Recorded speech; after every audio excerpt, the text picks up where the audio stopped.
Regarde autour de toi, dans la rue, sur TikTok, dans ton propre dressing. Tout le monde s'habille pareil. Pourtant, chacun pense avoir son propre style. Et si la mode ne venait plus des gens, mais d'un système invisible qui décide déjà pour toi. Aujourd'hui, on va comprendre comment TikTok influence ce que tu portes et pourquoi des entreprises comme Shein ont pris le contrôle de cette machine.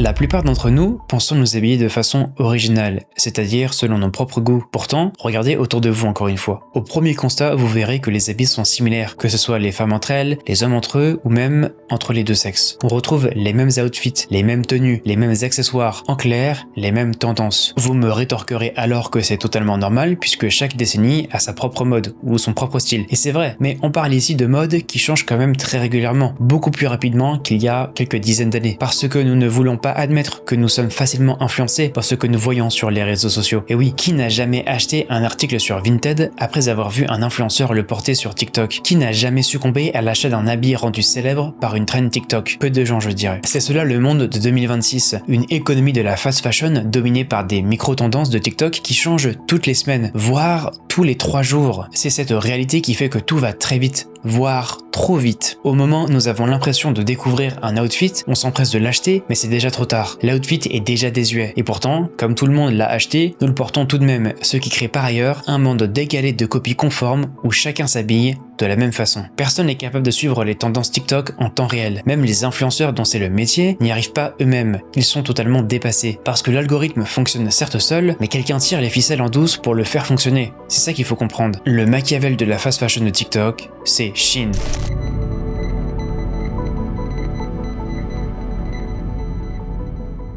Je pense que je n'ai pas besoin de présenter Shein, une entreprise chinoise qui a fait parler d'elle très récemment lors de l'ouverture d'un de ses magasins au Bazar Hôtel de Ville à Paris. C'est une entreprise très décriée, notamment pour son impact écologique. Shein produit des millions d'articles de prêt-à-porter, bas de gamme évidemment, envoyés aux 4 coins du monde grâce à une main-d'œuvre exploitée à son paroxysme, travaillant dans des conditions inhumaine. Mais Shein a ses fervents défenseurs parce que l'entreprise ravit toujours les consommateurs occidentaux qui peuvent acheter quasiment indéfiniment ce qui leur plaît pour un coût dérisoire. Shein marche pour 2 raisons. La première, c'est parce qu'elle propose des alternatives bas de gamme, des produits plus luxueux. Et évidemment, les gens s'en fichent de payer des contrefaçons bas de gamme tant que l'effet trompe-l'œil fonctionne pour berner son entourage. La deuxième raison, c'est parce qu'elle propose continuellement des produits uniques et nouveaux sur le marché. Alors comment est-ce qu'elle fait? Shein a créé un écosystème numérique qui lui permet de prévoir la demande des consommateurs et d'être toujours les premiers à créer des articles singuliers. Pour faire cela, Shein a commencé par centraliser leur plateforme de vente sur leur propres applications et sur leurs sites sur lesquels ils peuvent analyser autant qu'ils le souhaitent les comportements des utilisateurs, permettant de voir par exemple le parcours utilisateur, les mécaniques de rétention, les techniques pour augmenter le panier moyen ou encore la fidélisation pour donner quelques exemples de parcours de vente. Mais ce n'est pas tout. Shein étudie aussi et surtout les tendances sur Instagram et notamment TikTok pour déceler la moindre niche,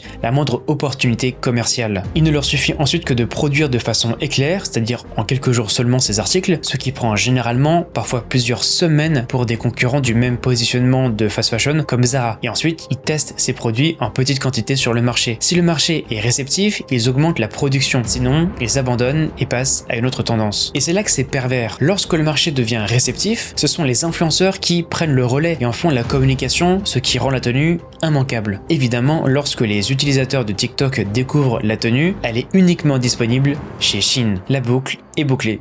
Et Shein s'en met plein les poches, bravo à eux. Mais ce qu'il faut bien comprendre, c'est que Shein ne joue plus avec Zara ou H&M dans le même marché. Shein s'ennuie de ce jeu parce qu'elle a 2 coups d'avance. Elle n'a plus besoin de tricher en écrasant la concurrence de ses prix agressifs. Elle gagne parce qu'elle sait presque toujours quelles cartes vont sortir. Puisque Shein arrive à maîtriser une demande continuellement en mouvement, dans cette configuration, elle ne peut que gagner, que rester au sommet.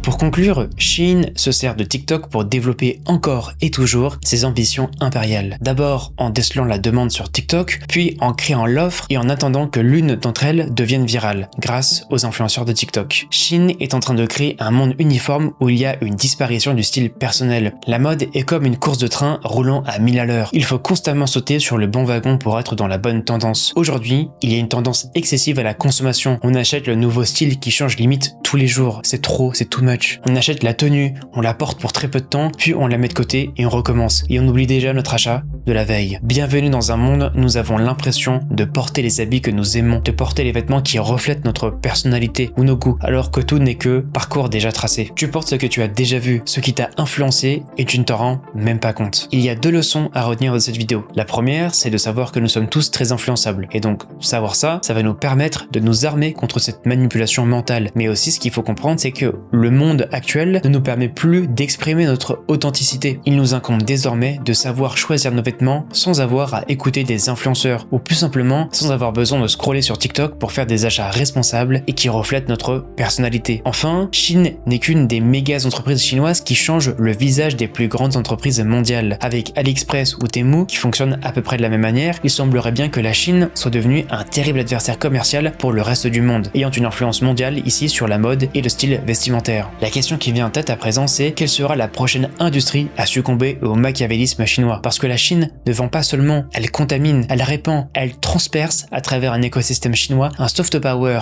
impossible à repousser qui s'installe progressivement dans nos esprits. Merci beaucoup d'avoir regardé cette vidéo. Je m'appelle Alexandre et je décrypte la société actuelle à l'aide de la culture internet, de la pop culture et un petit peu de la sociologie et de la philosophie pour aider les gens à s'épanouir dans notre monde actuel. Voilà, j'espère que tu as aimé la vidéo et tu peux aussi regarder cette vidéo qui vient compléter le sujet que tu viens de voir. À très vite, c'était Quel Internet ?